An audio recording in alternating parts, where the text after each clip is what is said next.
sebenarnya ini ada satu ya. Ada satu lagi yang belum kita pelajari, itu adalah fungsi hiperbolik. Hyperbolic function and their inverse. Nah, di sini tapi saya tidak akan membahas ini, nggak akan membahas ini, paling sekilas saja. Nanti ini sebagai tugas aja kalian resume. Kenapa? Karena kita nggak nutut kalau ini dibahas ya. Dan juga memang ini jadi kalau kemarin itu fungsi trigonometri itu kan sin x. Nah, sekarang karena ini hiperbola itu sin hx. Jadi ada sin hx. Bentar.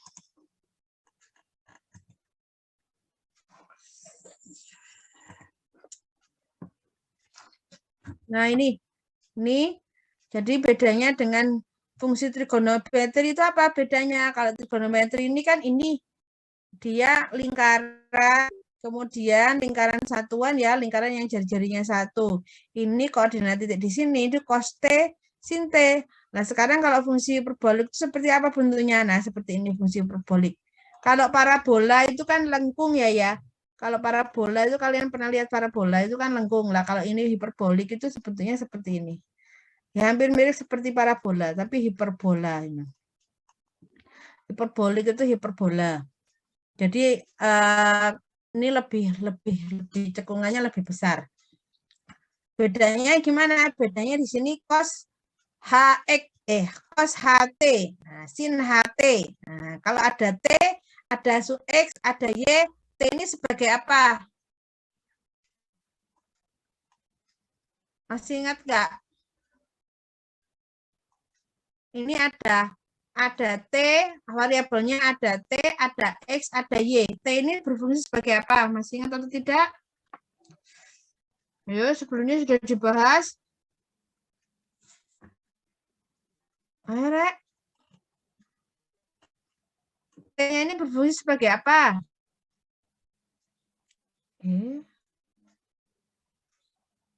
T-nya ini kan X dengan Y-nya itu berubah seiring T-nya bergerak. Kalau T-nya bergerak, X dan Y-nya juga bergerak kan?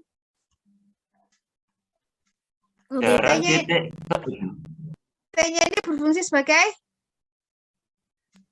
Jarak titik ke titik X. Bukan, parameter. Masih ingat nggak? Parameter. Nanti dibuka loh. Nih, parametric equation. Jadi ada X yang sebelumnya kan pernah dibahas. X sama dengan cos T. Ya kan? Y sama dengan sin T. Kalau T-nya bergerak misalkan T itu time, misalkan bergerak dari 0 sampai 3 menit misalkan. Nah, cos ketika T-nya 0, T-nya 1, T-nya 2, T-nya 3, kan posisi X dan Y-nya juga berubah kan? Gitu. Kenapa dia fungsi parameter. Nah, ini diberikan definisi. Saya nggak akan bahas banyak ini ya, sekilas nanti kalian resume. Jadi kalau hiperbolik bedanya itu di sini, di sin H-nya, sin H hiperbolik X. Nah, ini sama dengan E pangkat X dikurangi E pangkat negatif X per 2. Karena ini definisi, kita terima saja. Ini diberi, given. Cos HX sama dengan E pangkat X ditambah E pangkat negatif X per 2. Dan seterusnya sampai sini. Hampir mirip dengan fungsi trigonometri. Kalau yang tangan, kotangan, sekan, kosekan. Cuman bedanya di sini. Kalau kemarin di fungsi trigonometri, cos X kuadrat, ya kan, cos kuadrat X ditambah sin kuadrat X itu sama dengan 1. Sekarang karena ini hiperbola, kebalikannya ya kan di sini. Nah, karena di sini maka ini X kuadrat dikurangi Y kuadrat sama dengan 1. Lah kalau X dan Y-nya itu adalah X cos T, Y-nya sin T. Nah, kalau di sini cos H T sin HT, maka ini yang sama dengan satunya itu malah dikurang. Kalau trigonometri kan ditambah. Ini karena di sini. Itu. Nanti kalau turunan ini ya sama dengan mendiferensialkan ini. Karena ini sama dengan ini ya ini diturunkan. Lah kalau ini diturunkan, ini turunan dari E pangkat X kan E pangkat X. Lah kalau E pangkat negatif X turunannya apa? Min E pangkat X. Nah, min E pangkat X. Karena min E pangkat negatif X ya. E pangkat negatif X. Ini min kali min kan plus, negatif kali negatif positif. Makanya ini jadi berubah jadi positif. Lah ini kalau berdasarkan definisi, ini. Nah, kebalikannya. Itu diferensialnya. Hampir sama dengan fungsi trigonometri. Nanti ini sebagai tugas ya, nanti diresum. Saya nggak akan bahas ini. Karena nanti waktu kita nggak nutut, ini nggak akan keluar ujian. Nah, ini contohnya nih. Penggunaannya untuk parabola. Nah, sekarang kita akan ke bab 7. Nah, bab 7 ini sebenarnya mereview ulang. Mereview apa yang sudah. Jadi ini basic integration rule. Yang kedua, integration by part. Parsial maksudnya. Basic integration ya integrasi awal yang sudah kalian pelajari. Jadi kalau ada bentuk seperti ini tadi, nah ini sama dengan cos HX. Kenapa tadi saya singgung sebentar tentang fungsi hiperboliknya. Ini fungsi trigonometri ya. Nanti di sini ada standar integrasinya di sini. Saya sebentar.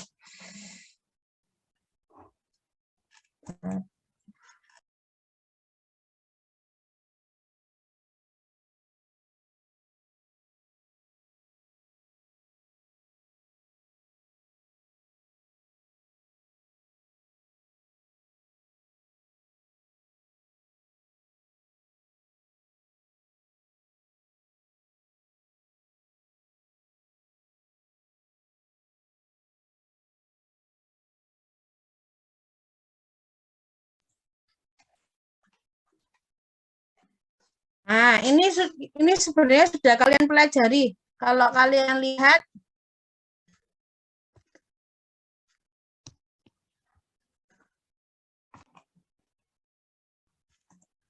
bentuk yang ini, nah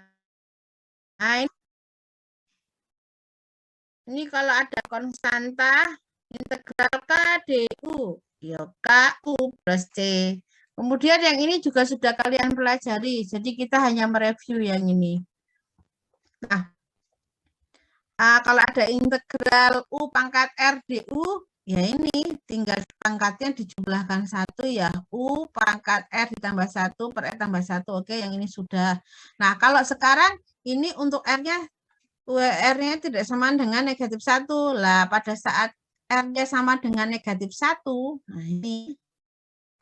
Nih, kalau R yang sama dengan negatif 1 atau per U pangkat R, nah ini integralnya yolen mutlak U plus T. Ini sudah. Kemudian eksponensial sudah. Integral E pangkat U du ya tetap E pangkat U ditambah C. Itu bedanya. Kemudian integral A U du. Kalau pangkatnya ini yang variabel tapi ininya yang bukan variabel. A-nya itu suatu bilangan dengan A tidak sama dengan 1. A-nya lebih dari 0. Maka integralnya A pangkat U per ln A plus C. Sudah ini ya. Trigonometri juga sudah. Integrasi U du sama dengan negatif cos U. Turunan ngapalnya kalau untuk trigonometri turunan sin cos turunan cos min sin. Nah, berarti integrasi U du itu sama dengan negatif cos U plus C. Sudah. Integral cos U du sama dengan sin U plus C. Ini mereview. Kalau untuk secant bagaimana? Untuk ini integralnya, integral sekon kuadrat U DU sama dengan tangan U. Ini kosekan kuadrat U DU, integralnya negatif kotangen U plus C. Sampai sini sudah dipelajari. Kemudian ini fungsi aljabar. Nih. Sampai sini. Nah, yang kalian tahu untuk menyelesaikan integral itu menggunakan dulu di awal-awal kita sudah belajar kan ya, integral substitusi, ya kan? Masih ingat gak? Kalian juga sering menemuinya, sering dipakai. Jadi kalau misalkan G itu terdiferensiasikan, kemudian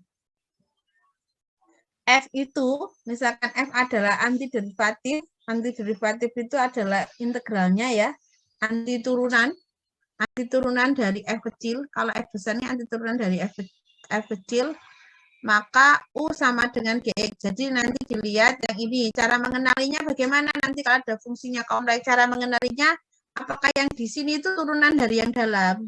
Nah, kalau iya, oh berarti menyelesaikannya bisa dengan integral substitusi. Bisa dengan mengubah G-nya ini dimisahkan dengan U sehingga fungsinya berubah dari integral U, F, U, D, U.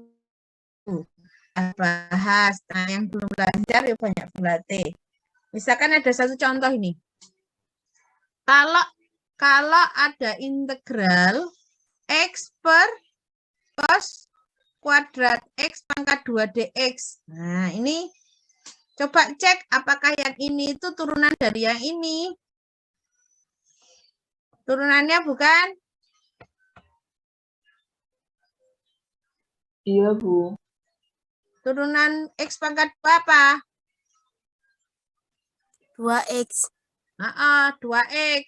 Nah, tinggal dimanipulasi aja. 2-nya dikalikan dengan setengah nanti kan ya. Nah, nulisnya terserah. Nulisnya, kalau yang ini nulisnya ini. Oke, kalau seper cos kuadrat X itu sama dengan sekan kuadrat X. Nah, untuk yang di sini, jadi bisa merubah ini jadi integral. Yang ini integral sekan kuadrat U DU. Kalau U-nya ini adalah ini. Nah, kemudian ini kan diperolehnya 2X. Nah, di sini nggak ada 2-nya. Ya berarti kalikan setengah aja. Setengah DU sama dengan sama dengan X dx. Sama dengan yang ini. Nah, sehingga yang ini itu adalah setengah DU. Jadi kalau di sini ini dikalikan dengan, kalau ini bedanya di sini dikalikan 2, makanya di sini harus dikali setengah ya. Tapi sebenarnya maksudnya sama. Jadi kalau kalian mau menulisnya, mau ditulis seperti ini boleh langsung. Jadi integral 1 per cos kuadrat X kuadrat dikali setengah. Nah, masalahnya kalau kita mau mengubahnya, ya, mau mengubahnya jadi U ya semuanya harus sudah dalam U. Kalau ini belum ya berarti ini jangan. Jadi kalau di sini mau pakai langsung setengah, semuanya ini harus sudah langsung dalam U. Kalau belum ya jangan, berarti kan ini 1 cos kuadrat U. Nah, baru di sini setengah U DU.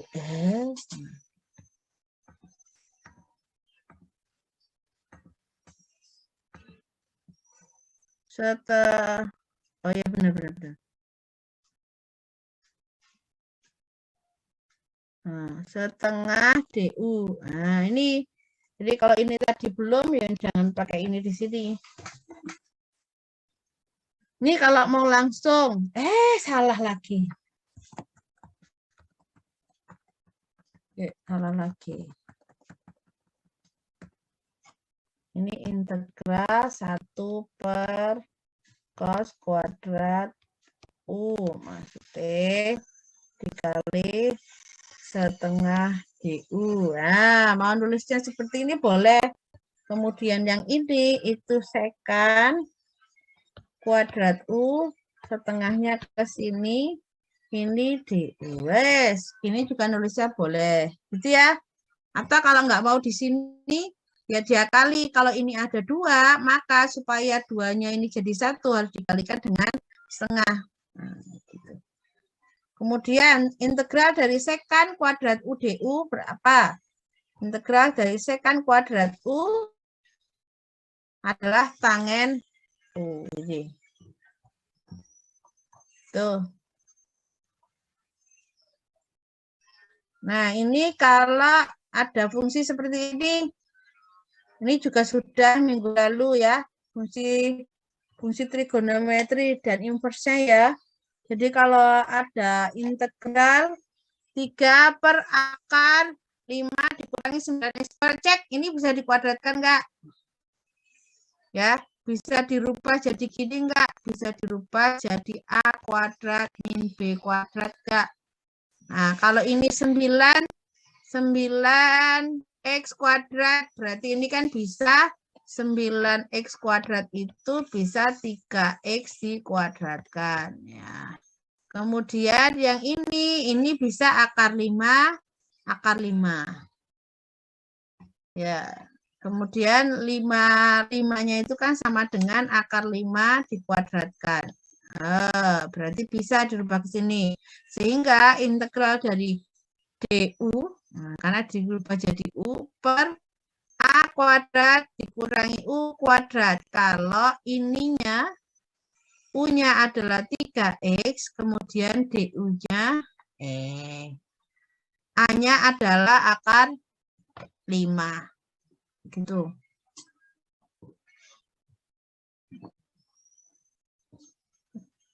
Ini namanya integral substitusi. Baik pula yang ini. Nah, kalian tadi yang kuis pertama bisa kan ya? Yang kuis tadi bisa kan? Soalnya lo mirip ini. Coba saya cek sudah dikumpulkan belum, Dek? Saya cek dulu coba.